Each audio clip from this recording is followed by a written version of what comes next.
Hey guys, this is Luke back on Sean's channel by popular demand. I'm going to be going over my Witchcrafter deck profile. We got a bit of a boost since Magnificent Mavens, a very well-deserved boss monster for Witchcrafters. This deck is more than just bringing out Verre and Haine and passing now. This actually has a very good support added to it with a new spell, new fusion spell that is. New boss monster, and yeah, kind of a different way to play it. I kind of play it a bit unconventionally compared to the law builds I did watch, but I just find this build to be very fun. Not meta defining, not meta breaking, nothing special like that, but still hold its own for whatever matchup. So let's not dilly dally anymore, let's just get right into it. Let's talk about the Witchcrafters themselves. We're on one copy of Madame Verre. Madame Verre was sort of the OG boss monster before we got her fusion, and Madame Verre is still a very good monster because she has 2800 defense and 1000 attack. So during damage calculation, if a spellcaster monster battles an opponent's monster, you can actually activate her quick effect that you can reveal any number of spells in your hand, and that monster gains 1000 attack for each spell shown, which is a great little battle trick if you're trying to fuck up your opponent. So definitely Madame Verre is 100% essential for this deck. One copy of Witchcrafter Golem Aruru. Golem Aruru is the biggest Witchcrafter monster we have. She's with 2800 attack. She has a very good effect actually while she's in your hand. If your opponent targets a spellcaster monster for battle or for a card effect, Golem Aruru can actually come out directly from your hand, and then she can target one card in the field and bounce it back to your hand. Or it doesn't necessarily need to target a card your opponent controls, bounce it back to the hand. She can also target a Witchcrafter spell in the graveyard and add it to your hand. So depending on the situation, Golem Aruru can be a very devastating little trick that it's good to have up your sleeve. Unpopular, but I quite like it. I like 2 copies of Haine in the main deck. Haine can be a little bricky if you draw it. That's why I think much like Increase, it's good to have 2 in the deck just in case you draw the one of that's kind of bricky in your hand, unless if you have Unveiling. But 2 copies of Haine I think is very good. Haine's a level 7, 2400 attack spellcaster monster with a quick effect. You can discard a spell, pop one card your opponent controls. Another reason why I find it good to run 2 copies of her is because that we want more Witchcrafter names in the deck or on the field for when we're going into our fusion, which requires 1 Witchcrafter monster and 1 spellcaster monster. So it's important to have multiple Witchcrafter monsters specifically. 3 copies of Schmietta. Schmietta is a great card. She's level 4, so she's one of our normal summonable Witchcrafter monsters. During the main phase, you can quick effect, you can tribute this card, discard 1 spell, special summon 1 Witchcrafter monster from your deck, except Schmietta, which is very good to bring out the bigger ones such as Madame Verre or Haine. But Schmietta also has a secondary effect in the graveyard. You can actually banish her from the graveyard and send 1 Witchcrafter spell directly from your deck to the graveyard. And a lot of these Witchcrafter spells have a secondary effect. If you did not use it on that turn, you can add it to your hand during the end phase. So Schmietta is very good at getting a +1 to your hand during the end phase. She's pretty much like a Hayate for this deck. You also run 3 copies of Witchcrafter Genni. Genni's very good. She's level 1 spellcast monster for 300 attack. She also has the same effect as Schmietta, that during the main phase, tribute her and then discard 1 spell, special summon a Witchcrafter monster from your deck to the field. But Genni's secondary effect in the graveyard is you can banish it along with 1 Witchcrafter spell in the graveyard, and you can actually apply that effect. So if you use Creation, for example, you activate Creation, you get Genni, then you use Genni sort of thing. Then you can banish Genni and Creation from the graveyard and use Creation's effect to just search another Witchcrafter monster. So it's very good for that. And you don't need to worry too much about losing all your spells or all your monsters, because you actually run a copy of Patronus in this deck, but we'll get into later. Rounding off the Witchcrafter monsters, we run 2 copies of Witchcrafter Pittore. This is it, we don't run Pottery. I find Pittore to be better. I think these ratios are the ones to definitely go for. Pittore has the same first effect as both Genni and Schmietta, that tribute her, discarding a spell, then you can bring out 1 of your better Witchcrafter monsters onto the field. But also Pittore is good because you can banish her from the graveyard, you can draw 1 card and then discard 1 Witchcrafter card from your hand and send it to the graveyard. Be very careful with Pittore. Some people don't realize this. because Pittore can be a bit tricky, especially when you're just learning the deck, which is understandable. You know, there's room for mistakes and everything like that once you learn from them. That if you use your effect and draw a card and you don't have a Witchcrafter card in your hand to send to the graveyard, you have to banish your entire hand, so be very careful of that. Also, one thing that I kind of messed up on once before is just be careful, because we run 3 copies of Pot of Extravagance in this deck, so Pot of Extravagance doesn't let you draw anymore during the turn if you activate it, so you can't use Pittore's drawing effect on the same turn you activate Pot of Extravagance, so that's another thing to look out for. That about does it for our Witchcrafter monsters. Rounding off the monsters of this deck, we have 3 copies of Effect Veiler. Effect Veiler is a very good hand trap, just a very good negate during your opponent's main phase. We also have 3 copies of Droll and Lockbird, since, as I said before, every card nowadays searches a card, searches a card, searches a card. So Droll is very good at locking your opponents out of adding multiple cards to their hand. Now, one thing you may notice about the hand traps you run in this deck, they're spellcaster monsters. That's very important because Witchcrafter Vice-Madame, the fusion boss monster that we have now, her fusion materials require a Witchcrafter monster and 1 spellcaster monster. So you can actually use, these hand traps have 2 purposes, that they can be very good for their primary hand trap effect, but you can also use them as material to go into your boss monster. If you looked at my video when I was test playing this, I will tell you, don't expect to see triple tactics talent in this build. I actually replaced it with Droll. 2 reasons being that I thought that triple tack can be a bit problematic because we can't use the draw effect of triple tack after we use Extravagance. We don't have as many spellcaster monsters in the 40 card deck if we run triple tack. And also, I always feel bad discarding triple tack for like the Witchcrafter effects, just because triple tack seems like such a good card, but it's kind of unpredictable depending on the matchup. Your opponent's deck might be one that's very reactive during your turn, especially during your main phase, so there's pretty much high risk of running triple tack. So I think Droll and Lockbird is definitely a little bit better to run, and this is based on a lot of play testing with this, so I think these are the ratios you want to run for your monsters. Let's talk spells now. We run 3 copies of Witchcrafter Creation. This is the searcher for the Witchcrafter monsters in your deck. Not much else I can say. As I mentioned earlier, all the Witchcrafter spells have a secondary effect. If you didn't use the primary effect during the turn while it's in the graveyard, you can add it to your hand during the end phase. Unveiling is good to run the 1/0, just in case you kind of like brick with Madame Verre in your hand. You want a way to bring her out without just hard summoning her or having to discard and use a revival spell like Holiday. Unveiling is good to just special summon directly from your hand.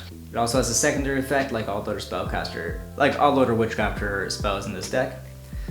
2 copies of Witchcrafter Holiday. This is the monster reborn. Again, it's a Witchcrafter spell, so it has that second effect during the end phase, add to your hand. Rounding us off, we have the new fusion spell, Witchcrafter Confusion Confession.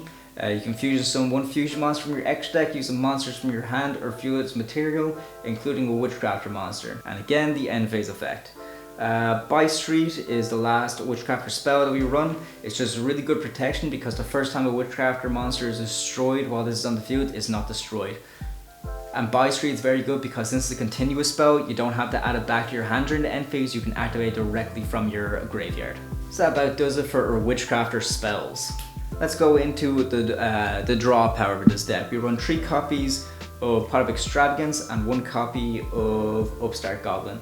Now, these are good. You might have even seen me in my playtest video. I actually discard Pot of Extravagance for an effect of a Witchcrafter monster. So Pot of Extravagance sort of has 2 sort of purposes in the deck. The first one being its main effect that you can draw, but also the fact that it's a spell that you can use to your advantage when you're activating your Witchcrafter monster effects. Just shows the good contention of having 3 of it in your actual deck. And also 1 Upstart Goblin I think is just very, very good, because we want to boost all the draw power we can with this deck, because unfortunately Confusion Confession isn't like the way most fusion cards are made nowadays, such as Branded Fusion, Destiny, or Fusion Destiny or whatever. You can't special summon from using materials from your deck. You need them in your hand or on your field, so having draw power is very important in this deck.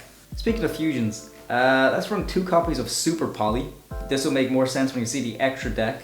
Also, Super Poly is just a very, very good card overall. We have cards in our extra deck to kind of face down your opponent's problematic monsters. And also, let's go with 1 copy of Magicalized Fusion. Magicalized Fusion is basically the Miracle Fusion for spellcasters, so it can be good, an easy way to bring out 2 copies of Vice-Madame. Going into staples now, 1 copy of Call by the Grave. Of course, every deck has a combo. We don't like our combos to be interrupted, so 1 copy of Call by, very good for the deck. 1 Raigeki, 1 Harpies, just because you know they're very, very powerful. They can be sided out. I'm not going to show a side deck because I didn't build one for this deck. But Raigeki and Harpies are just brilliant overall cards. And especially if you're playing this in Master Duel, well then again, I don't play Master Duel, so I don't know if these are legal or not, so it's just good to kind of have 1 of each. Rounding off with the traps, card needs Introduction, 3 copies of Infinite Impermanence, a great negate. Great card, very good for disruption. Highly recommend running it at 3.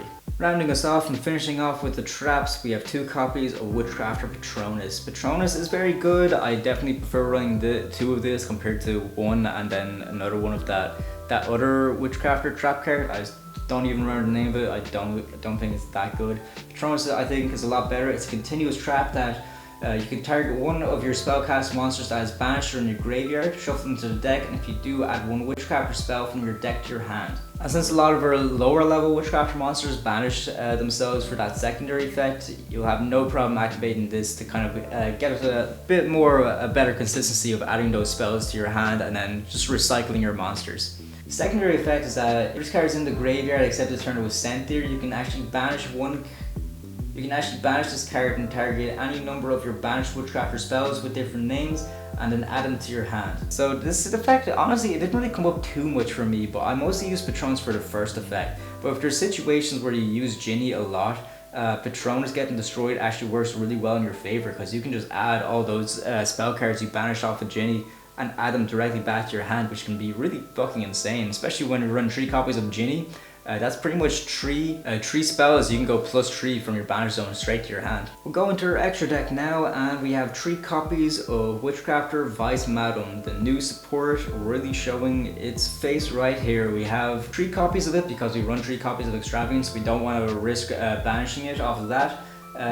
She's very, very good. 2700 attack, 2800 defense, spellcaster monster with the effect when a spell card or effect or a non-fusion spellcaster monster effect is activated, you can quick effect. You can activate 1 of these effects, but you can only use each effect of her once per turn, and the 3 effects are as follows. Destroy 1 card on the field, special summon 1 level 6 or lower Witchcrafter monster from your hand or deck, or you can add 1 Witchcrafter spell trap from your graveyard to your hand. So 3 very powerful effects that go really well with this deck, and each once per turn, which is why Vice-Madame I feel is a very, very strong boss monster for this deck. It's a good pop, it's a good special summon, and also getting hand advantage is always a good thing. So definitely run her at 3. We don't want to banish her off of Extravagance. She is most likely going to be the win con of this deck. Now the Super Poly targets. Starving Venom Fusion Dragon, Mudragon the Swamp, and what I freshly pulled, which you can see in the Comic Con short, I don't even know the name of this dude, Wings of Resonant Life. These are 3 Super Poly targets. It's really good. Super Poly is crazy in this format, so it's fantastic. Even running it at 2 like I do, I think is very, very good. I think it might even be semi-limited Master Duel, so this actually might be a very good Master Duel deck if Master Duel gets the support for the Witchcrafters like we did in the TCG. These are 3 very good targets for Super Poly, so I definitely recommend running 1 of each in your deck. Now just for a bit of fun, we don't take this deck too seriously, just because it's fun. We'll throw 1 copy of Quintet Magician in. Quintet Magician is very funny. I just like running it because it can be really shocking if you bring it out in front of your opponent. It's just a big scary spellcaster fusion with 4500 attack and 4500 defense. Must be fusion summoned using 5 spellcaster monsters, and if this card is fusion summoned using 5 spellcaster monsters with different names, you can destroy all cards your opponent controls.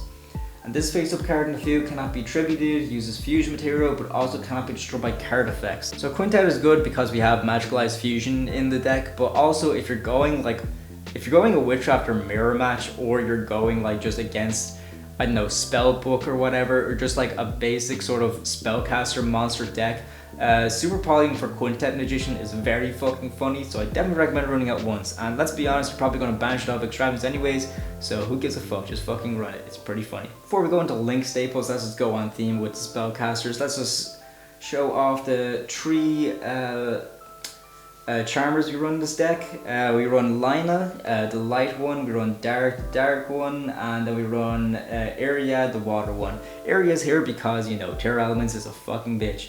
Dharc is here and Light is here because Light and Dharc are the 2 most popular monster attributes in the game. So running these guys is definitely very, very good for this deck.